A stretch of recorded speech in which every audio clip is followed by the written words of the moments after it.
പ്രിയപ്പെട്ട നമ്മുടെ ഈ സമരസമിതിയുടെ രക്ഷാധികാരി കൂടിയായ ശ്രീ KP മുഹമ്മദ് സാഹിബ് ഇതുമായി ബന്ധപ്പെട്ട വിഷയം സൂചിപ്പിക്കുകയുണ്ടായി.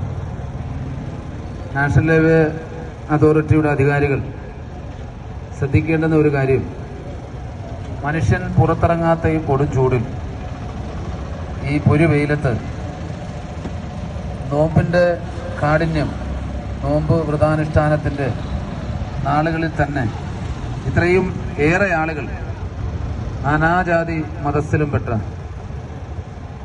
ജമാഅത്ത് കമ്മിറ്റി ഭാരവാഹികൾ, ഇസ്ലാം മത വിശ്വാസികൾ, ശക്തികുളങ്ങര ക്ഷേത്ര കമ്മിറ്റി ഭാരവാഹികൾ, ഹിന്ദുമത വിശ്വാസികൾ, അങ്ങനെ എല്ലാ വിഭാഗത്തിലും പെട്ട ആളുകൾ, കക്ഷി രാഷ്ട്രീയ ഭേദമല്ല. ഇതിനകത്ത് കോൺഗ്രസ് എന്നോ കമ്മ്യൂണിസ്റ്റ് എന്നോ BJP എന്നോ ഒരു വ്യത്യാസവുമില്ലാതെ മുഴുവൻ ആളുകളും കൂടി ഇത്തരത്തിൽ ഒരു തുടർ സമരം, വെറുതെ ഒരു സമരം നടത്തി ഒരു വാർത്ത വന്നു, അതോടുകൂടി സമരവും മാറി.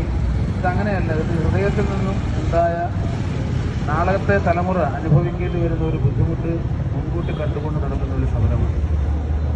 അതുകൊണ്ട് ബഹുമാനപ്പെട്ട MP-യുടെ അനുവാദത്തോടു കൂടി, ശ്രീ KC വേണുഗോപാലിന്റെ അനുവാദത്തോടു കൂടിയാണ് ഞാൻ ഈ സമരത്തിൽ പങ്കെടുക്കുന്നത്. അദ്ദേഹവും കഴിഞ്ഞ ദിവസം ഞങ്ങളെല്ലാവരും KPയും പഞ്ചായത്ത് മെമ്പർമാരും എല്ലാവരും കൂടി MP-യെ പോയി കണ്ടു, കാര്യങ്ങൾ അദ്ദേഹത്തെ ബോധ്യപ്പെടുത്തി. അദ്ദേഹം വന്ന് ഞങ്ങൾ നിൽക്കുമ്പോൾ തന്നെ നാഷണൽ ഹൈവേ അതോറിറ്റിയിലെ ഉന്നതരായ ഉദ്യോഗസ്ഥരെ വിളിച്ചു. അദ്ദേഹമൊക്കെ MP-യായി വന്നതിന് ശേഷം ഇപ്പോൾ 6-7 മാസമേ ആയിട്ടുള്ളൂ. ഇതൊക്കെ അതിനു മുമ്പേ തീരുമാനിച്ച കാര്യങ്ങളാണ്. പക്ഷേ എങ്കിലും ശരി, വളരെ കർക്കശമായി തന്നെ, ആധികാരികമായി തന്നെ, ദേഷ്യഭാവത്തിൽ തന്നെ അദ്ദേഹം അവരുമായി സംസാരിച്ചിട്ടുണ്ട്. സാധാരണഗതിയിൽ ശ്രീ KC വേണുഗോപാൽ MP-യുടെ ഒരു സ്വഭാവം, നടക്കാത്ത കാര്യമാണ് എങ്കിൽ വെട്ടിത്തുറന്ന് പറയുകയും എന്നെ ഉൾപ്പെടെ അതിൽ വിലക്കുകയും ചെയ്യുന്നതാണ്.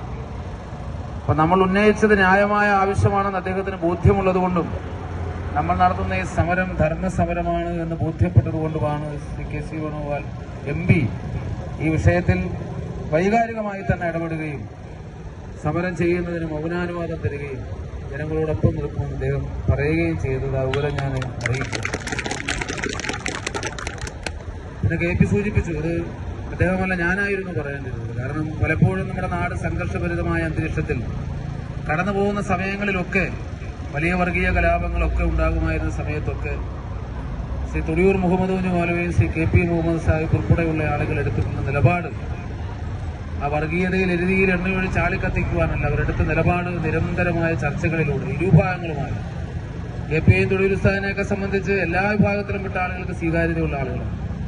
അങ്ങനെ സമാധാനത്തിന്റെ താരാട്ടുപാട്ട് പാടി സംയമനത്തിന്റെ പാതയിൽ മുഴുവൻ ആളുകളെയും കൊണ്ടെത്തിക്കുവാൻ ആ നിലപാടുകൾ കഴിഞ്ഞിട്ടുണ്ട്. ഈ അവസരത്തിൽ ഞാൻ ഓർക്കുകയാണ്. പിന്നെ പുത്തൻതുരുകാരുടെ സാംസ്കാരിക ബോധം, മതേതരത്വ ബോധം അളക്കാനുള്ള അളവ് പോലും മിഷൻ ഏത് NHന്റെ അതോറിറ്റിയുടെ കയ്യിലാണ് എന്നുള്ളത് ഞാൻ വിനയത്തോടുകൂടി ചോദിക്കുകയാണ്. ഒരു ദുഃഖവും ദുരിതവും ഉണ്ടാകുമ്പോൾ, ഇവിടെ ടാങ്കർ ദുരന്തമുണ്ടായ പ്രദേശത്താണ് നമ്മളിപ്പോൾ നിൽക്കുന്നത്. മുഴുവനും തീ ആളിപ്പടർന്നു പിടിച്ചപ്പോൾ, മനുഷ്യ ശരീരങ്ങൾ വെന്തുരുകി മെഴുകുതിരി ഉരുകി തീരുന്നത് പോലെ തീർന്നപ്പോൾ, വലിയ നിലവിളി ശബ്ദം കേട്ടുകൊണ്ട് കയ്യിൽ കിട്ടിയത് എടുത്തുകൊണ്ട് ഓടിപ്പോയപ്പോൾ, പോലീസും ഫയർഫോഴ്സും ഒക്കെ ഇവിടെ എത്തുന്നതിന് മുമ്പ്, സർക്കാർ സംവിധാനങ്ങൾ എത്തുന്നതിന് മുമ്പേ ആ മരണത്തിന്റെ പടിവാതിക്കൽ എത്തി നിന്ന് ഒരു വലിയ വിഭാഗം മനുഷ്യരെ രക്ഷപ്പെടുത്തിയത് ഈ പുത്തൻതെരുവിലെ ചെറുപ്പക്കാരുടെ ആത്മബലവും ധൈര്യവുമാണ് എന്ന് ഈ അവസരത്തിൽ ഞാൻ സൂചിപ്പിക്കുക. ആ ദുരന്തത്തിൽപ്പെട്ടവർ ഏത് ജാതിയാണ്, ഏത് മതമാണ് എന്ന് നോക്കിയിട്ട് ഇന്ന ജാതി ആയതുകൊണ്ട് ഞങ്ങൾ എടുക്കാം, ഇന്ന ജാതി ആയതുകൊണ്ട് ഞങ്ങൾ എടുക്കുന്നില്ല എന്ന നിലപാടല്ല പുത്തൻതെരുവിലെ ആളുകൾ എടുത്തിട്ടുണ്ട്. അപ്പൊ അത്തരത്തിൽ ഉള്ള ഒരു പ്രദേശമാണ്. അപ്പൊ അതുകൊണ്ട് അത് പേടിച്ച് ആരും വരട്ടാൻ നോക്കണ്ട. ഇവിടെ എല്ലാവരും, മുഴുവൻ ആളുകളും ഒറ്റക്കെട്ടാണ്. ഇനിയും ഇതിന്റെ തുടർ സമരം ഉണ്ടാകും. നമ്മളെല്ലാവരും ഈ സമരം അവസാനിപ്പിക്കണമെങ്കിൽ തീർച്ചയായിട്ടും നമ്മൾ ഉന്നയിച്ച ഒരു വിഷയത്തിന് നിരവധിയായ കശുവണ്ടി ഫാക്ടറികൾ, സർക്കാർ ഓഫീസുകൾ, ക്ഷേത്രം, പള്ളി, ഇതുമായി ബന്ധപ്പെട്ട ഒരുപാട് സ്ഥാപനങ്ങൾ, അപ്പോൾ അതുമായി ബന്ധപ്പെട്ട നമ്മൾ ഉന്നയിച്ച ആവശ്യം അംഗീകരിക്കുന്നത് വരെയും നമ്മൾ സമരത്തിനായിരിക്കും. നിങ്ങളുടെ മുന്നിൽ തന്നെ, പിന്നിലല്ല, മുന്നിൽ തന്നെ ആത്മാർത്ഥമായി സത്യസന്ധമായി ഈ ആവശ്യം നേടിയെടുക്കുന്നത് വരെയും ഈ സമരത്തിനുണ്ടാകും.